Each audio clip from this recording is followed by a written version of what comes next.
पाकिस्तान में कितना बार गया और जाकिर नाइक को कितना बार मिला, आपको कितना गर्लफ्रेंड है, आप बीफ खाता है क्या, आप इस्लामाबाद में कितना बार गया, ऐसा क्वेश्चन था लोकल इंटेलिजेंस। एक बाल्टी था, हमेशा बाल्टी में पेशाब करो या कुछ ना करो, ये था एक यूपी का एक कोविड सेंटर का हाल। उस दिन बताया आप हमेशा हिंदी या इंग्लिश में बात करना पड़ेगा, मतलब मलयालम में मलयालम मना है। मुझे 1-2 मिनट 5 मिनट में 2 मिनट मेरा माँ से बात करना है। माँ उस टाइम बीमारी था, इसलिए मैं बताया मेरा माँ को हिंदी भी नहीं आती है, इंग्लिश भी नहीं आती। 851. Those are the total number of days that my guest today spent imprisoned in an Uttar Pradesh jail after he was arrested while on his way to Hathras to report on a gruesome gang rape of a Dalit woman. I have with me Siddiq Kappan, journalist who's just been released on bail a few days ago. Thank you so much for joining us, Siddiq. आपको छूट हुए कुछ दिन ही हुए हैं jail से। सबसे पहले मैं आपसे पूछूंगी, ये फ्रीडम कैसा महसूस हो रहा है आपको? अभी अच्छा, मतलब हैप्पी, फीलिंग हैप्पी। अभी हमारा बहुत लोग हमको मतलब इंतकाल हुआ, बहुत लोग कोविड की वजह से गया, बहुत मेरा माँ भी इंतकाल हुआ इस टाइम में। जब आप जेल में थे आप उनका फ्यूनरल अटेंड कर पाए? नहीं अभी तक। आप उनके, जब आपको परमिशन मिली थी? नहीं। अभी 6 हफ्ते इधर दिल्ली में रहना पड़ेगा, उसके बाद माँ का कब्रिस्तान जाना पड़ेगा बस। लेकिन खुशी है बहुत, 28 मंथ के बाद अभी बाहर आया, अच्छा लग रहा है। मतलब बहुत मीडिया फ्रेटर्निटी भी मिला मुझे, बहुत लोग हमको मदद किया, हमारा जेल रिहाई के लिए सपोर्ट किया।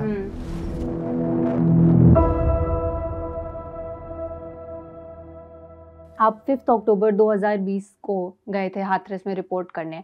उस दिन के बारे में बताइए, कब आपने प्लान किया कि मुझे रिपोर्ट करना है और कैसे पुलिस ने आपको पकड़ा? सितंबर 29 को इस मतलब हाथरस लड़की का मतलब इंतकाल हुआ, वो लड़की शहीद हुआ।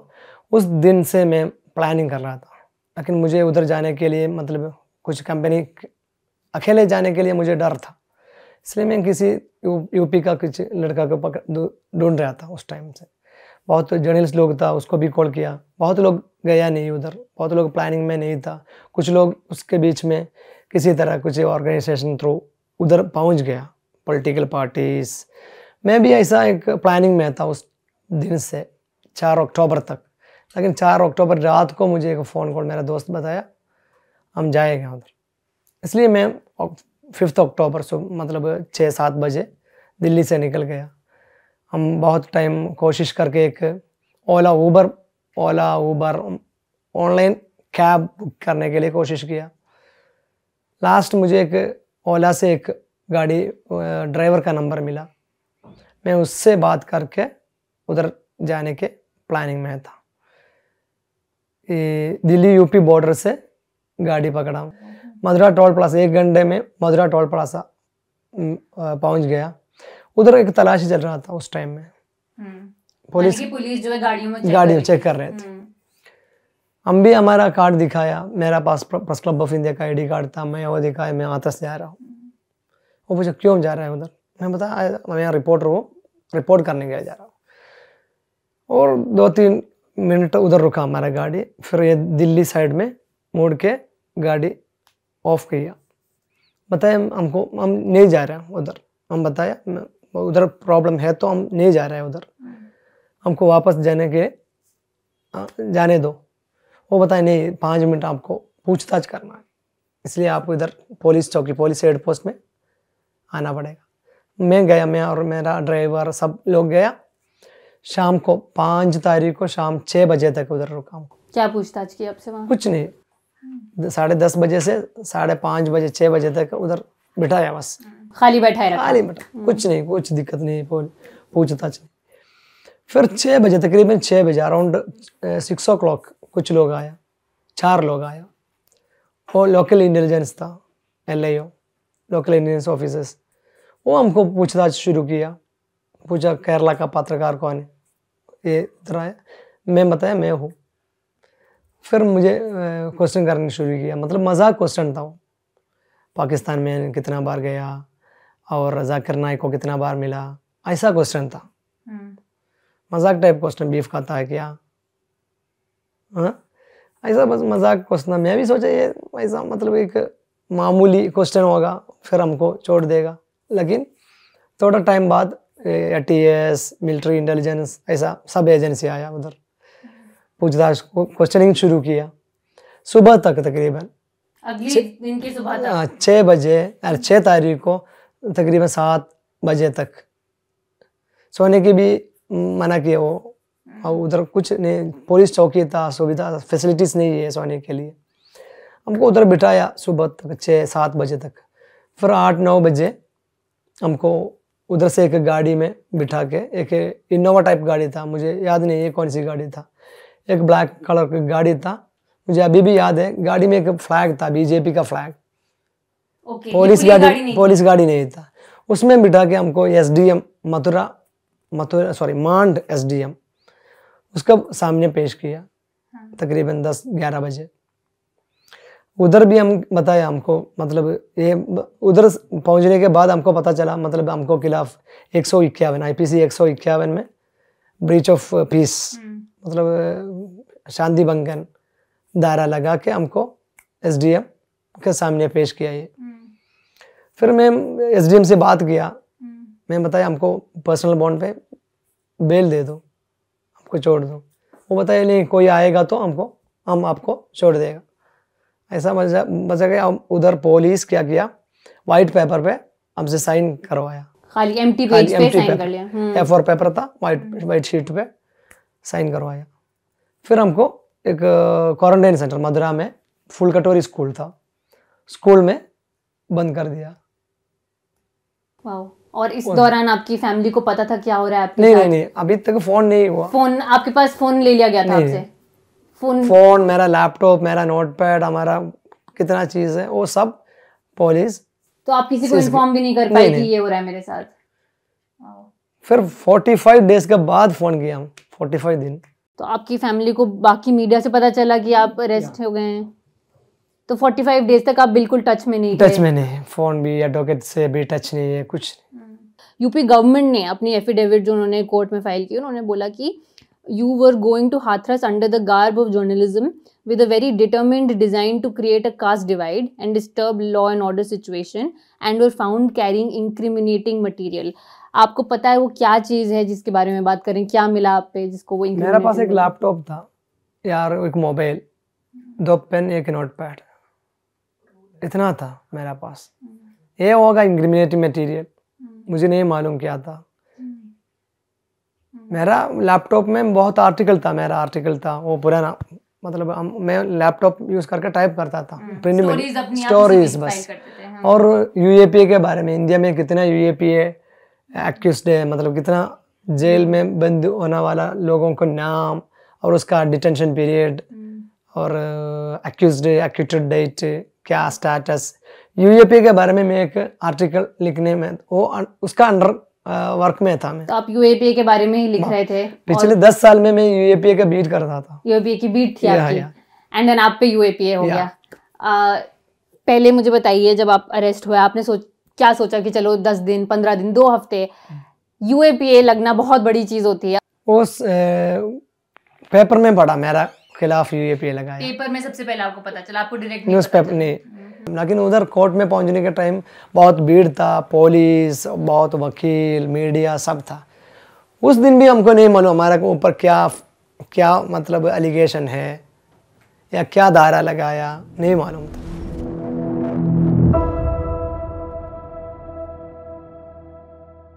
पहले 21 दिन हम उधर था, मतलब स्कूल में था, क्वारंटाइन सेंटर, टेम्पररी जेल बताते हैं। उधर एक कोविड सेंटर का, सॉरी क्वारंटाइन सेंटर का कुछ सुविधा फैसिलिटीज नहीं था, टॉयलेट भी नहीं था, वॉशरूम भी नहीं था उधर। 24 आवर एक स्कूल रूम में, एक क्लास रूम में बंद करके रखा हमको। पेशाब करने के लिए एक बाल्टी था उधर एक कॉर्नर पे क्लासरूम में। और आप तीनों उसी में थे? चारों नहीं, 50 लोग था। 50 लोग एक रूम में थे? एक रूम में, एक क्लास रूम में। उधर टॉयलेट का सुविधा नहीं है, आपको टॉयलेट जाने है तो डोर, मतलब उधर बहुत झगड़ा, मतलब पुलिस से, उधर क्या है सिपाही था, उससे बहुत बात करना, उसका गाली सुनना, फिर आपको हमेशा एक दिन एक बार भेजेगा तो भेजेगा बस। वो भी एक बहुत फाइटिंग था, टॉयलेट जाने के लिए भी फाइट करना पड़ेगा। एक बाल्टी था, हमेशा बाल्टी में पेशाब करो या कुछ ना करो। ये था एक यूपी का एक कोविड सेंटर का हाल। और कितने टाइम थे आप वहाँ? 21 दिन। 21 डेज आपने ऐसे सफर किया। कुछ हमको नहीं मालूम क्या है, क्या चल रहा है, एक फ़ोन कॉल भी नहीं है। हमारा फैमिली को या हमारे दोस्त को नहीं मालूम मैं किधर है, मुझे किधर बंद किया या अरेस्ट किया। कुछ इन्फॉर्मेशन पुलिस या जेल प्रशासन, मतलब एक टेम्पररी जेल, वो भी नहीं दिया। उसके बाद आप कहाँ गए 21 दिन बाद? फिर 21 दिन के बाद मदुरा जेल को ट्रांसफ़र किया हमको। उधर भी 1 महीने, तकरीबन 1 महीने से ज़्यादा दिन, तकरीबन 1 महीने उधर। उसके बाद 45-46 डे में हमको एक बार फ़ोन मिला। उस दिन बताया आप हमेशा हिंदी या इंग्लिश में बात करना पड़ेगा, मतलब मलयालम में नहीं मलयालम बोल सकते? मना है। या आपको स्पेसिफिकली आपको आगे बोला गया? ये डिप्टी जेलर था उधर, वो मना किया। मैं बताया मुझे 1-2 मिनट, 5 मिनट में 2 मिनट मेरा माँ से बात करना है। माँ उस टाइम बीमारी था, इसलिए मैं बताया मेरा माँ को हिंदी भी नहीं आती है, इंग्लिश भी नहीं आती, मुझे 2 मिनट चाहिए। फिर लास्ट उसको हाथ पैर पकड़ के 2 मिनट मिल गया मुझे बात करने के लिए। उस दिन पता चला मेरा केस क्या चल रहा है। सुप्रीम कोर्ट में हेबियस कॉर्पस फाइल किया, यार मैं वाइफ को या फैमिली मेम्बर्स को ये बताया। मैं मदुरा जेल में पहुंच गया। उस तक एक एडवोकेट को या मेरा दोस्त लोग था, जर्नलिस्ट लोग था दिल्ली से, उसको भी परमिशन नहीं दिया मिलने के लिए। जैसे दिन गुजरे, आप जब जेल में थे और लोगों से आप मिले जो और प्रिजनर्स थे, वो इंटरेक्शन कैसा था? प्रिजनर्स फर्स्ट टाइम बहुत, मतलब पेपर में, हिंदी पेपर में बहुत फेक न्यूज़ बन रहा था उस टाइम में। मतलब हमारा खिलाफ भी बहुत पुलिस का वर्शन, हमेशा और हिंदी मीडिया पुलिस का वर्शन लिखता था। इसलिए फर्स्ट टाइम थोड़ा कुछ लोग ऐसा उसमें भरोसा रखा, ऐसा एक बिहेवियर था। लेकिन फिर मतलब मीडिया में भी और पेपर में भी सच भी आया कुछ, मतलब कोर्ट में, सुप्रीम कोर्ट में पहुंच गया केस। इसके वजह से थोड़ा रिलीफ मिल गया मुझे, बिहेवियर भी अच्छा बिहेवियर भी था।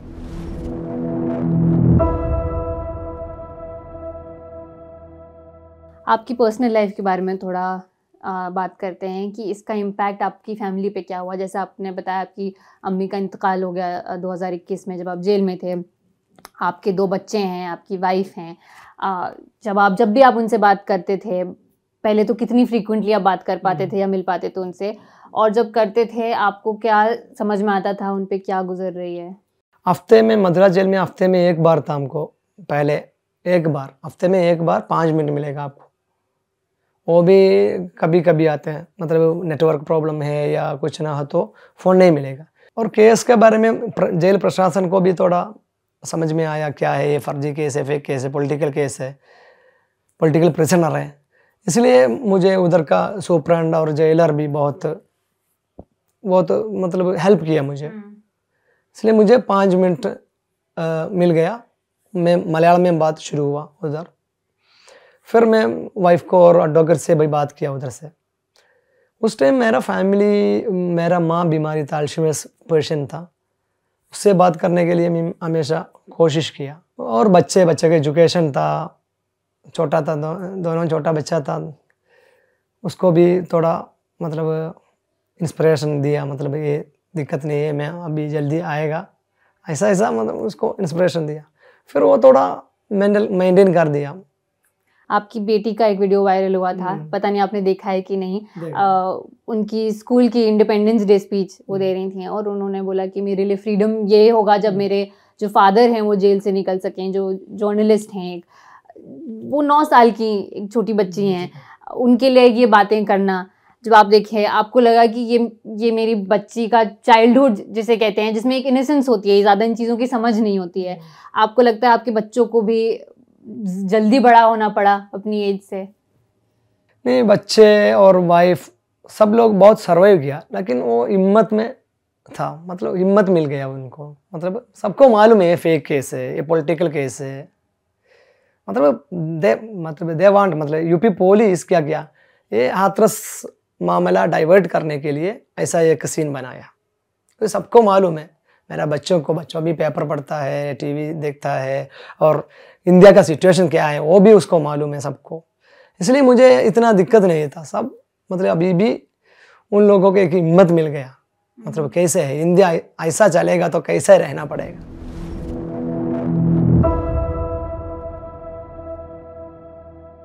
कई लोग जो सिद्दीक कप्तान के बारे में जानते हैं, specially parts of north India में, उनको वही लिमिटेड स्टोरी पता है जो उन्होंने पुलिस चार्जशीट्स के थ्रू या मीडिया रिपोर्ट्स के थ्रू पढ़ी हो। लेकिन उसके बियॉन्ड आपकी क्या जर्नी है, आप कब जर्नलिज्म में आए, उसके बारे में बताइए। मैं मेरा कॉलेज टाइम में भी राइटिंग शुरू किया, लेकिन उस टाइम कॉलेज मैगजीन और कुछ मैगजीन वगैरह उसमें लिखा था। कहाँ थे आप कॉलेज में? मैं कालीकट में था। अच्छा। कालीकट। और क्या पढ़ रहे थे आप? मैं बी इकोनॉमिक्स था। उसका बाद पीजी शुरू किया, लेकिन वो कंप्लीट नहीं हुआ। फिर मैं थोड़ा सऊदी गए, एक बार विजिटिंग के लिए सऊदी गया, वापस आया 2011 में। 2009 से भी मैं शुरू किया मेरा जर्नलिज्म, पार्ट टाइम जर्नलिज्म, जिद्दा से भी शुरू किया।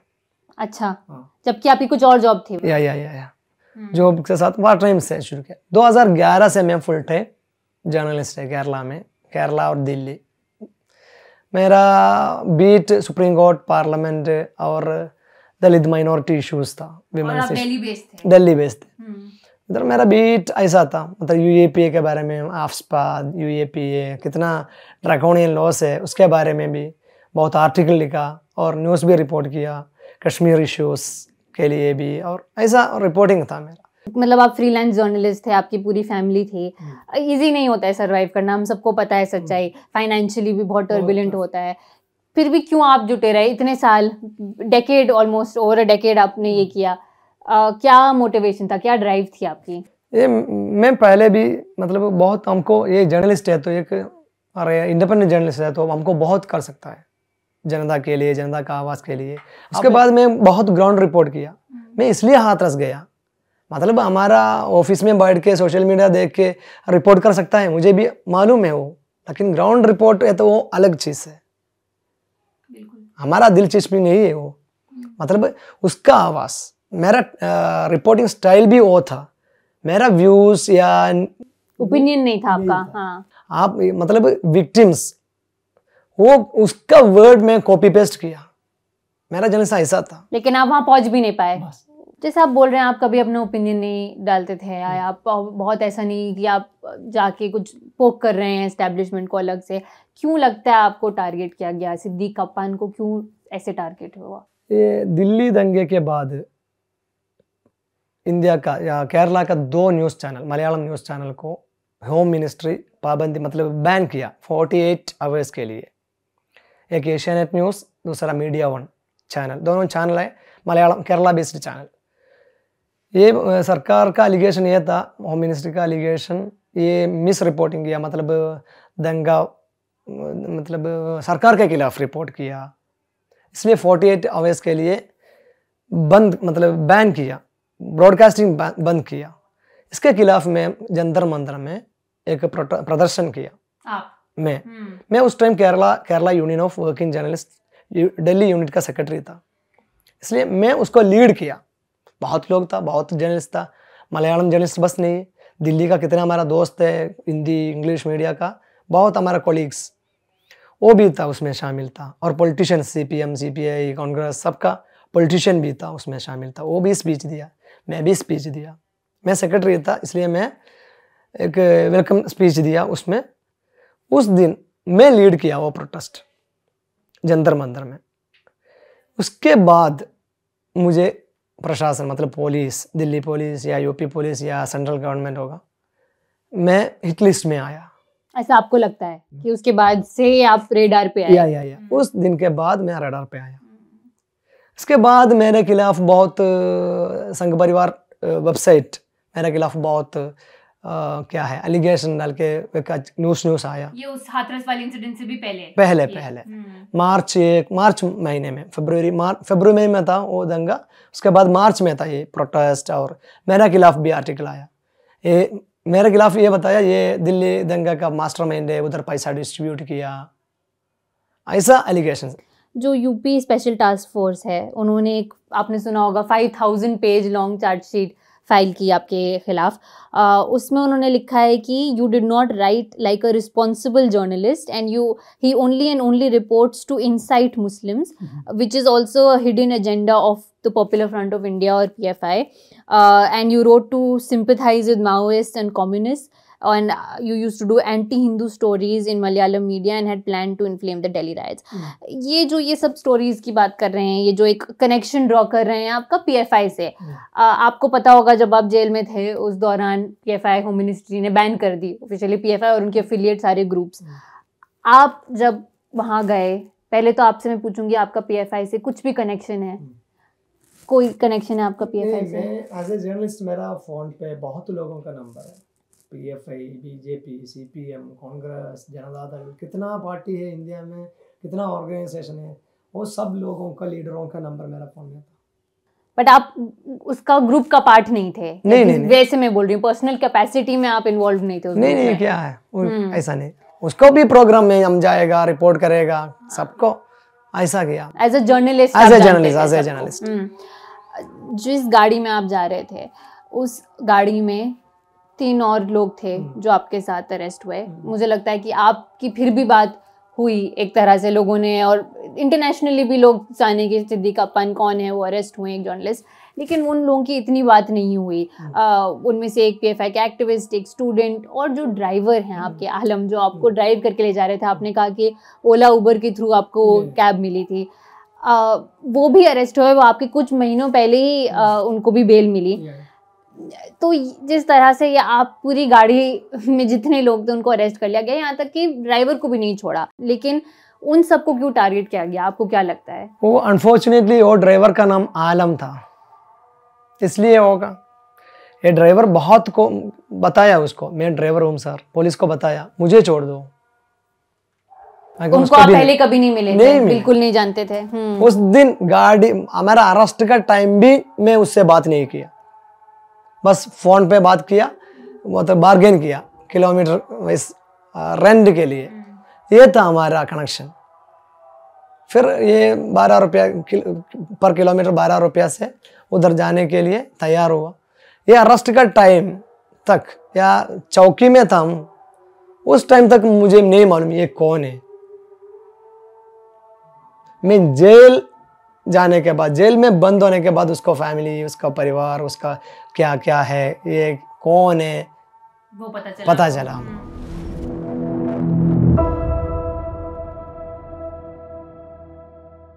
आप कह रहे हैं उनका नाम आलम है इसलिए हुआ, माने वो मुसलमान हैं।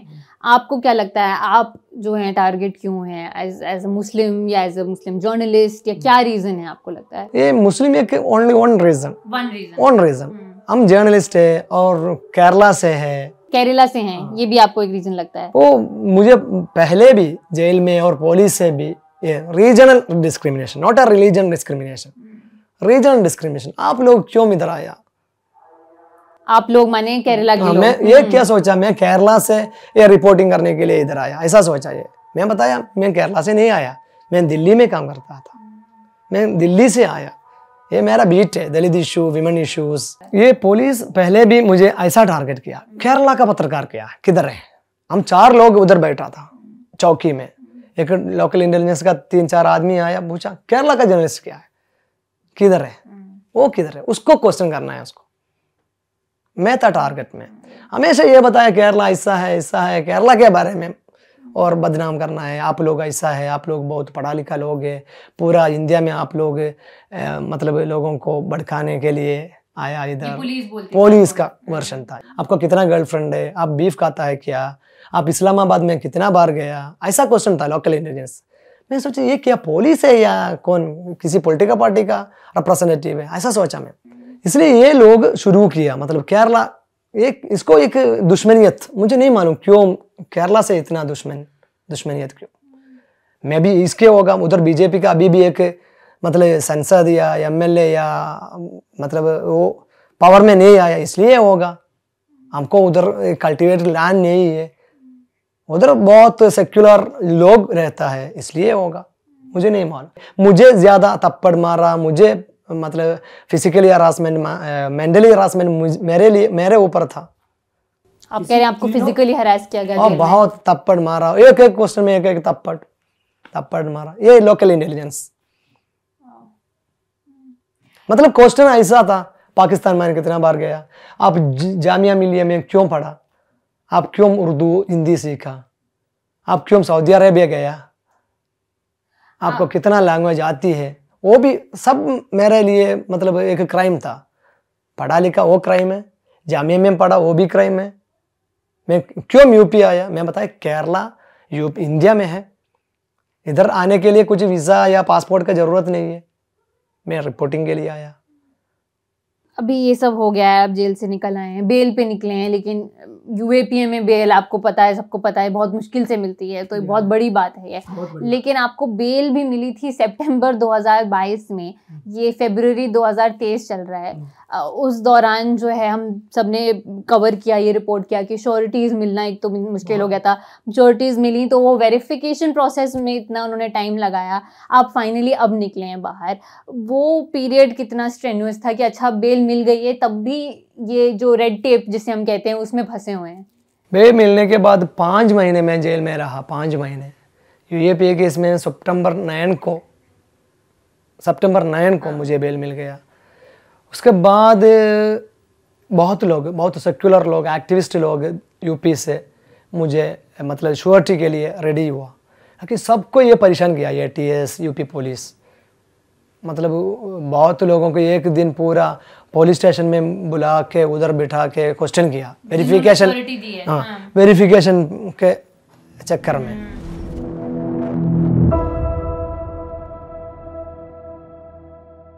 आप जो हैं सिद्दीक अपन, जो एक नाम, जो एक मिसाल बन गया है dangers of journalism in India का। जब भी कोई बात करते हैं कि जर्नलिज्म इंडिया में कितना मुश्किल हो गया है, तो कुछ नाम लिए जाते हैं, उनमें से आपका है।